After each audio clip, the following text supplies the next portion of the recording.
Formula 4 car race.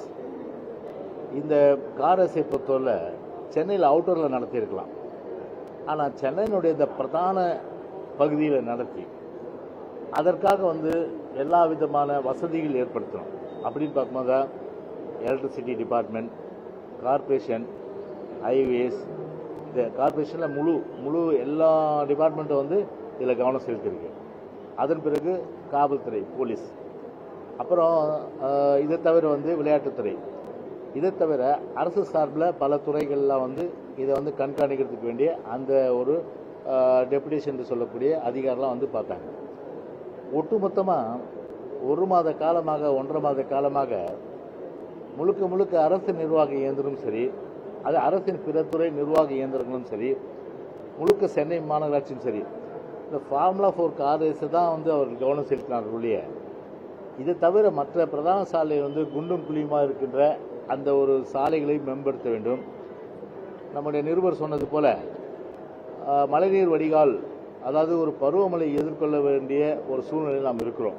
இப்போ பார்த்தீங்கன்னா start ஆகிடுச்சு. இப்போ செப்டம்பர், அக்டோபர், நவம்பர் இந்த 3 மாதத்தில் கடுமையான மழை இருக்கும் என்று வானிலை ஆராய்ச்சி மையம் எச்சரிக்கின்ற ஒரு நிலையில் ஒரு முன்னேற்பாடான நடவடிக்கைகள் அரசு தரப்பிலோ ஒரு மாநகராட்சி தரப்பிலோ அதிலே கவனம் செலுத்துவதை விட்டுவிட்டு கார் ரேஸில் முழுமையாக கவனம் செலுத்தி அதன் அடிப்படையில் ஒரு ஒரு ஒரு ஒரு 10,000 பேர் அவர்களுடைய மகிழ்ச்சிக்காக 10 லட்சம் பேர் சித்திரவதை பண்ணாங்க. 10 லட்சம் பேர் டிராஃபிக் பிரச்சனை, பல்வேறு பிரச்சனைகளுக்கெல்லாம் அன்றைக்கி ஆளானாங்க. 10,000 பேர் மகிழ்ச்சியாக இருந்தாங்க.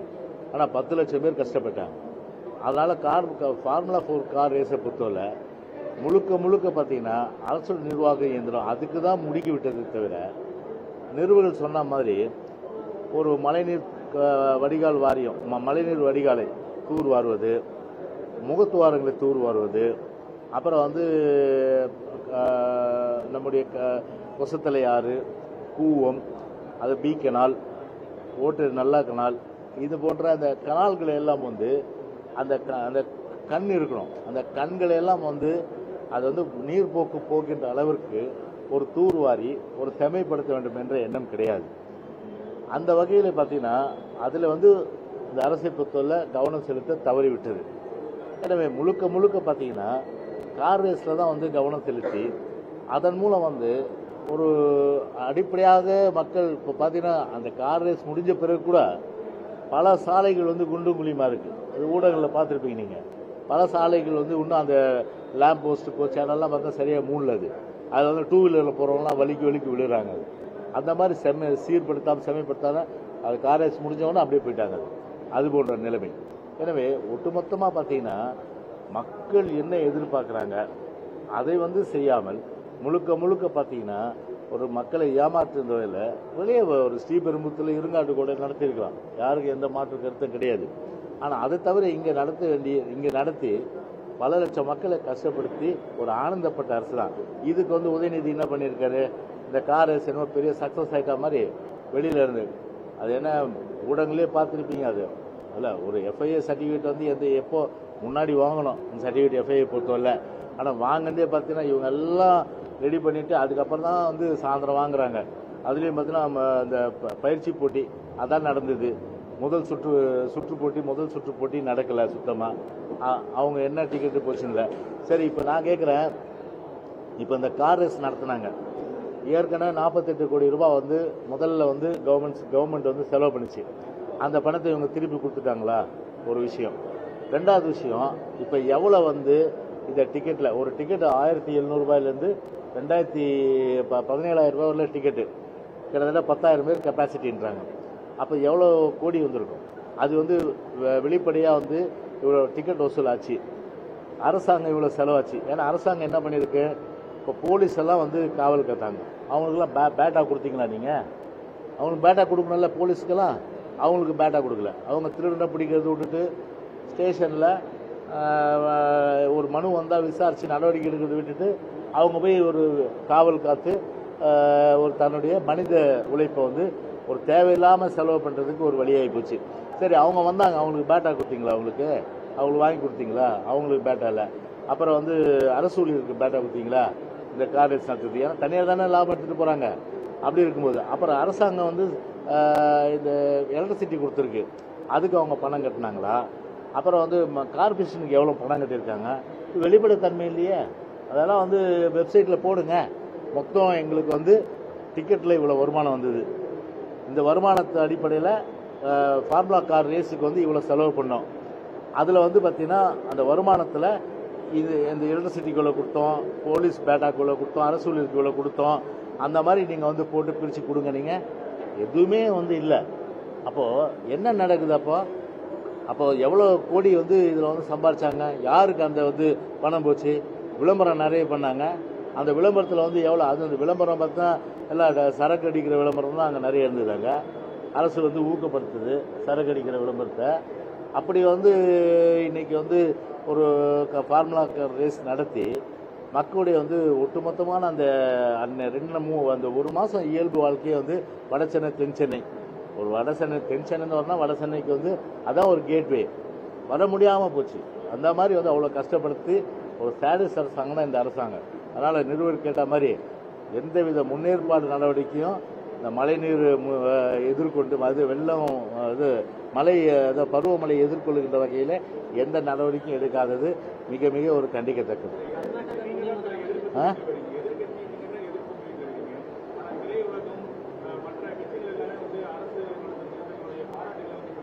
அதுதாங்க, அது ஒரு அதிகாரத்தில் ஒரு அரசாங்கம் இருக்கும்போது ஒரு பெரிய அளவுக்கு வந்து திரை பிரபலங்களை வந்து நீங்கள் கூப்பிட்டு 4 வார்த்தை ஃபார்முலா ரேஸ் பற்றி கொஞ்சம் பாராட்டிட்டு போவாங்க இல்லையா?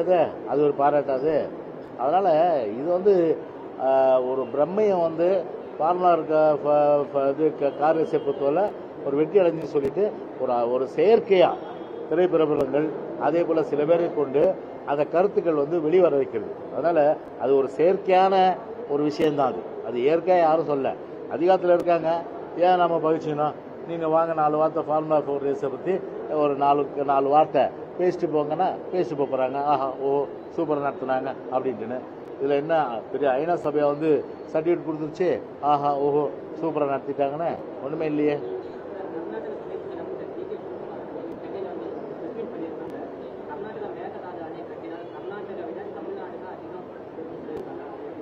இல்லை, இப்போது தெளிவாக உச்ச நீதிமன்ற உத்தரவு நாங்கள் வந்து வாங்கி கொடுத்துருக்குறோம். அதாவது வந்து எந்த காலத்திலையும் வந்து அணை வந்து கட்டக்கூடாது, எந்த காலத்திலையும் கர்நாடகா வந்து அணை கட்டக்கூடாது, அது தெளிவாகவே இருக்குது உத்தரவை. ஆனால் இதை வந்து உரிய இடங்களில் உரிய நேரத்தில் எடுத்து சொல்ல வேண்டிய பொறுப்பு யாருது? எதிர்க்கட்சியின் அடிப்படையில் மக்கள் மத்தியிலையும் ஒரு ஜனநாயக அமைப்பின ஊடகங்கள்கிட்ட நாங்கள் பேசுகிறோம், செவிடங்காதில் சங்கு ஊதுற மாதிரி ஊதிட்டுருக்கோம். ஆனால் இந்த கார்பரேட் விடியாத அரசாங்கம் பொறுத்தவரையில் ஒரு தூங்கு மிஞ்சி அரசாங்கமாக இருக்குது, எதையுமே கேட்க மாட்டேங்குதுல்ல. அங்கே பார்த்தா அந்த அங்கே நடக்கிற கூட்டத்துக்கும் ஆள் அனுப்புறது கிடையாது, அங்கேயும் ஒழுங்காக வந்து விவாதங்கள் வைக்கிறது கிடையாது. அதனால் இங்கே வந்து சிவகுமார் சொல்லிட்டு போகிறாரு. இங்கே சிவகுமார் வந்து ஒரு டெப்டி சிஎம் நீர்வளத்துறை அமைச்சராக இருக்கிற இங்கே வந்து சொல்கிறாரு. இதே வந்து திரு ஸ்டாலின் வந்து அங்கே வந்து எங்கள் இந்தியா கூட்டணி கூட்டத்துக்கு போகிறாரு. இந்தியா கூட்டணி கூட்டத்துக்கு எங்கே போகிறாரு? பெங்களூர் போகிறாரு. பெங்களூரில் போய் சொல்ல முடியுமா? அதெல்லாம் கட்ட விடமாட்டோம், எந்த அணையாக இருந்தாலும் சரி. உச்சநீதிமன்ற ஆணை தெளிவாக இருக்குது. அதனால் எங்களுடைய தமிழ்நாடு பாலைவனமாகும், இது எந்த நிலையிலும் நாங்கள் அனுமதிக்க மாட்டோம். அது ஏன் வாய் திறந்து ஸ்டாலின் சொல்ல? சிவகுமார் வந்து இங்கே சொல்கிறாரு அவங்க ஸ்டேட்டுக்காக. கட்ட முடியாது, அது ஒரு பக்கம் விடுங்க, புரியுதுங்களா? என்ன தலைகள் என்னாலும் ஏதாவது கட்ட விட மாட்டோம், அது வேறு விஷயம். ஆனால் இந்த இவரு போய் அங்கே போகும்போது அங்கே ஏன் சொல்லாங்க? அங்கே சொல்லியிருக்கணும் இல்லையா? அங்கே கர்நாடகாவில் பெங்களூரில் போய் ஒரு வார்த்தையோட சொல்லியாங்க. ஆனால் இங்கே வந்து சொல்கிறாங்க. ஆனால் இதுக்கு இப்போ அவர் சொன்னதுக்கு பதில் சொல்ல வேண்டிய அமைச்சர் யார்? நான் அமைச்சரே? எதிர்கட்சி அடிப்படையில் மக்களுக்கு சொல்கிறோம், சொல்ல வேண்டிய அமைச்சர் யாருங்க? நீர்வளத்துறை அமைச்சர் இங்கே யார்? இங்கே சாட்சாத் யார்? டெப்டி பிரைம் மினிஸ்டருக்காக கேட்டு கோபப்பட்டு சிங்கப்பூர் போன டெப்டி பிரைம் மினிஸ்டருக்காக கோபப்பட்டு சிங்கப்பூர் போன திரு துரைமுருகன், மாண்புமிகு துரைமுருகன், அவரை தேடுறோம். எங்கே இருக்காரு? அவர் இங்கே இல்லை, ஒரு முதலமைச்சர் இங்கே இல்லை. அப்போ நாட்டில் ஒரு அரசாங்கம் நடக்குதா? அப்போ பார்த்தா உண்மையிலேயே பார்த்தீங்கன்னா ஒரு காபந்து அரசாங்கம் மாதிரி தான் இன்றைக்கி நடந்துட்டு இருக்குது. தமிழ்நாட்டில் ஒரு காபந்து அரசாங்கம் நடந்துட்டு இருக்குது. ஒரு முதலமைச்சரில் நீர்வளத்துறை அமைச்சரில் எதுவுமே வந்து ஒரு செயல்பாடு இல்லாத ஒரு அமைச்சராக தான் இன்றைக்கி இருக்குது. நீர்வளத்துறை அமைச்சர் இங்கே இருக்கணும் இல்லையா? இங்கே இருந்து அவரை போய் சந்திக்கணும் இல்லையா? இந்த மாதிரி வந்து எந்த நிலையில் வந்து இதை வந்து நாங்கள் அனுமதிக்க மாட்டோம், மேகதாதுன்றது ஏற்றுக்கொள்ள முடியாத விஷயம், உச்சநீதிமன்றம் ஏற்கனவே தெளிவுபடுத்தி இருக்கு, அதனால் நாங்கள் வந்து இதை எந்த நிலையில் நாங்கள் அனுமதிக்க மாட்டோம், அதை சொல்கிறதுக்கு கூட ஒரு ஆள் இல்லையே இங்கே. அதுதான் தமிழ்நாட்டினுடைய தலையெழுத்து. இதுதான் வந்து தமிழ்நாட்டினுடைய தலையெழுத்தா? ஒரு அமைச்சர் இல்லை, ஒரு முதலமைச்சர் இல்லை. முதலமைச்சர்னா அங்கே அமெரிக்காவில் ஃபோட்டோ ஷூட் எடுத்துகிட்டு இருக்காங்க, ஊடகங்களில் பார்த்துருப்பீங்க நீங்கள். ஒரு கார் வந்து டிரைவர் இல்லாமல் ஓடுற காரு, இங்கே பார்த்தா எல்லாம் தள்ளு வண்டியாக இருக்குது. இங்கே பார்த்தா திருவள்ளூரில் வந்து ஒரு தாசார் வண்டியை வந்து தள்ளின்னு போகிறாங்க. இங்கே தாசார் வண்டியை அவருக்கு வண்டி கொடுக்க வக்கில்ல, அவருக்கு வண்டி கொடுக்க புது வண்டி கொடுக்க வக்கில்ல. பெரும்பாலான பேருந்துகள் வந்து மழைக்காலம் வருது, இப்போ உள்ளேயே வந்து கொடை பிடிச்சின்னு போனோம் பஸ்ஸுக்குள்ளே. இப்போ பேருந்துக்குள்ளே அங்கங்கே பஸ்ஸு நிற்குது, தள்ளு வண்டி மாதிரி தள்ளுது. மொத்தத்தில் இது வந்து தள்ளு வண்டி அரசாங்கம். இது தள்ளு வண்டி அரசாங்கன்றது இந்த கார்பரேட் வண்டியாக அரசாங்கம். இது அதனால் ஒரு முதலமைச்சரும் கிடையாது, ஒரு அமைச்சரும் கிடையாது, பதில் சொல்கிறதுக்கு யாருமே இல்லாமல் இன்னைக்கு ஒரு காபந்து சர்க்கார் தான் இன்னைக்கு தமிழ்நாட்டில் நடந்துட்டு இருக்கு. இன்னைக்கு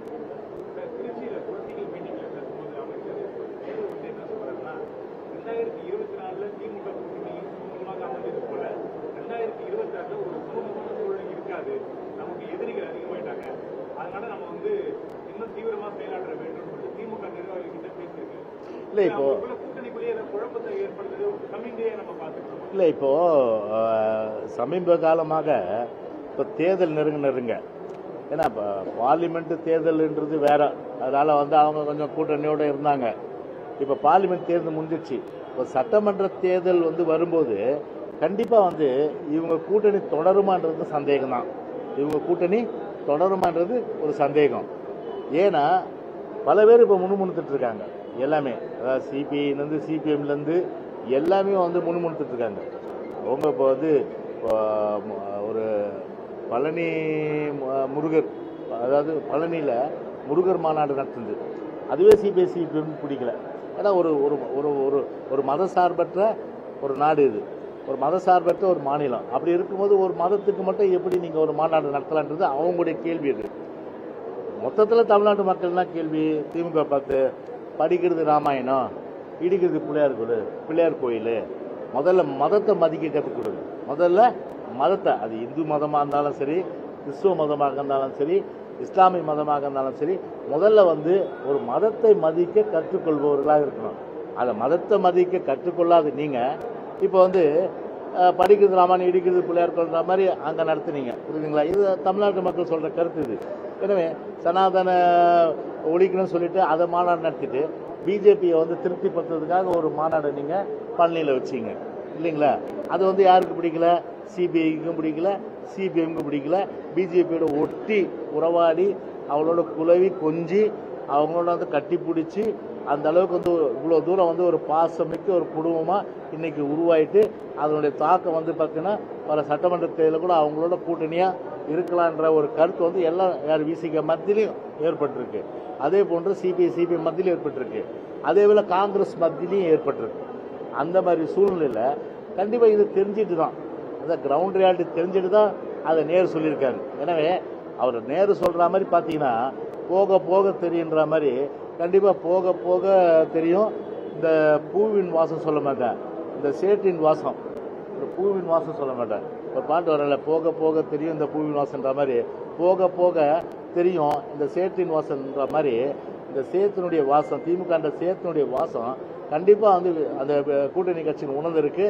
அந்த அடிப்படையில் 2026 நெருங்க அந்த கூட்டணி இருக்குமா, அந்த கூட்டணி நீடிக்குமா, திமுக இருக்கிற கூட்டணி கட்சிகள் அவர்களோடு தொடருமா அப்படின்றது ஒரு கேள்விக்குறியாக தான் நிச்சயமாக இருக்கு.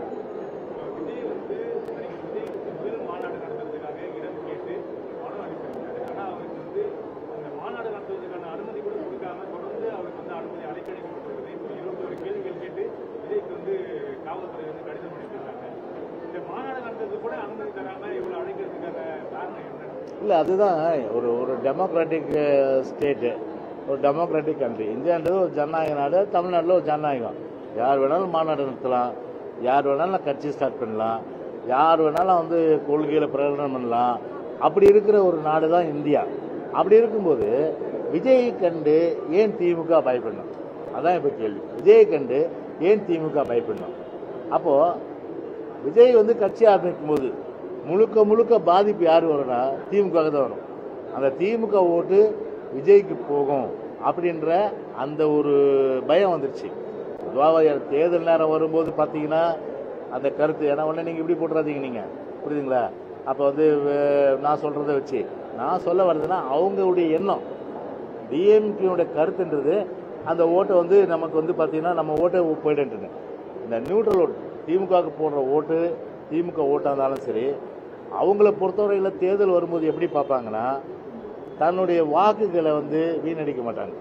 அந்த வாக்குகள் வந்து ஒரு ஆட்சி பிடிக்கல, ஒரு ஆட்சிக்கு எதிராக போடணும். அப்போ ஆட்சி எந்த கட்சி ஆளுது? அப்போ திமுக ஆளுது.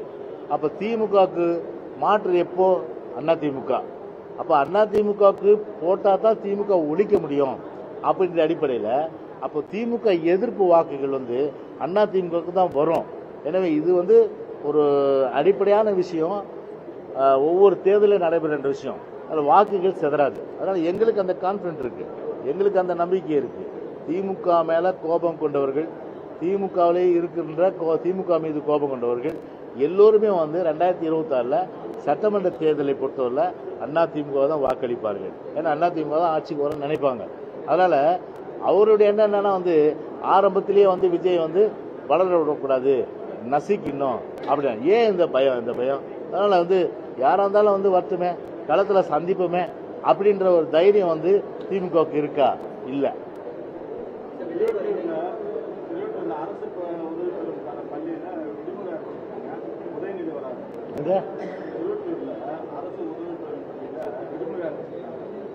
விடுமுறையா?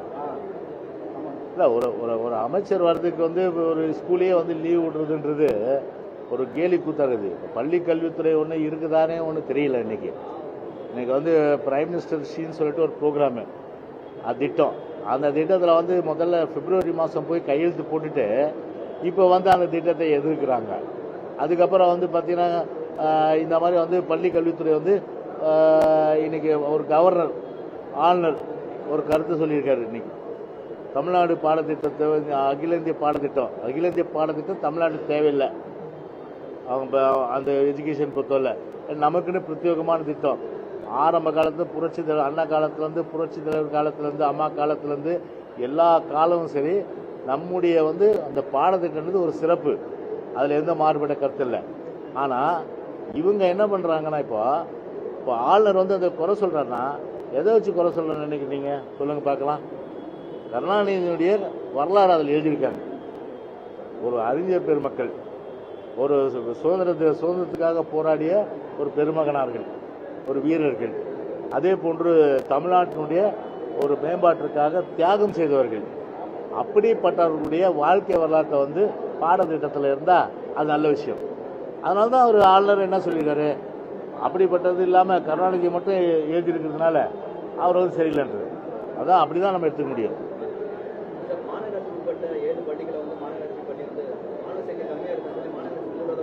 இதுப்பா ஏன் கம்மியாச்சு? அதை ஆய்வு பண்ணக்கூடாதா? அதை ஆய்வு பண்ணி எங்கே குறையுதோ அது தீர்க்கணும்ல. அதில் மூடுறது தான் ஒரே நிலைப்பாடா? அது வந்து ஒரு யாராக இருந்தாலும் செஞ்சுட்டு போவாங்க. அதனால் மூடுறது நிலைப்பாடு கூடாது. எங்களை பொறுத்தவரை வந்து பள்ளிக்கூடத்தில் ஏன் வந்து பிள்ளைகள் சேரல, அதற்கான காரணம் என்ன, அதை ஆராய்ந்து அறிந்து அதன் அடிப்படையில் வந்து பார்த்தீங்கன்னா அந்த பள்ளிக்கூடத்தை வந்து ஒரு மேம்படுத்தி திறந்து அவர்களுக்கு வந்து கல்வி கொடுப்பதும் அரசாங்கத்துடைய ஒரு அடிப்படையான விஷயமா இருக்கணும். ஆனால் அதை விடுத்து இன்னைக்கு இந்த ஆட்சியில் டாஸ்மாக் கடையானா திறப்பேன், பள்ளிக்கூடத்தை வேணா மூடுன்ற மாதிரி தான் அந்த கொள்கை இருக்குது. இப்போ வேற ஒன்றும் இல்லைல்ல. முடிச்சிருப்பேன்.